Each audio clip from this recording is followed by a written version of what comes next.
Takwatetekera ne aremu kubanga ekibina bakyagala. Ne kubanga alino kwasote ne regime mu protection. Kyagala ogamba omuntu atubuliza sawa zinali ku minzani ne kusigi ne FM. Nti ekyabalemeseza okufuna bacandidates mu constituency mu district yabade NRM oba mukulu Museveni wakikwata bubi tetwalema kufuna bacandidates ku buli constituency twabafuna ku buli constituency nenga ogambye abala balemerwa okufuna nomination fees naye twabafuna n'abalala nabo n'abalala pate abantu bano pate nga pate musobodde okuzimba headquarters mukoze offices mu buli district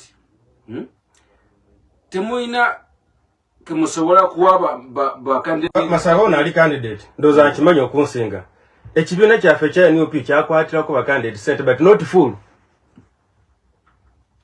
tulina candidate omu owa Bongoko North twamufuna 2 millions katwagaga ateko akakade kamu but he failed.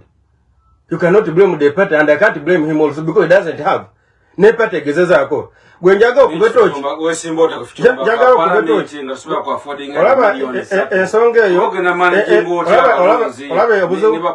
obuzo botuna mu Uganda. That's why Museveni commercialize politics kati mwe muri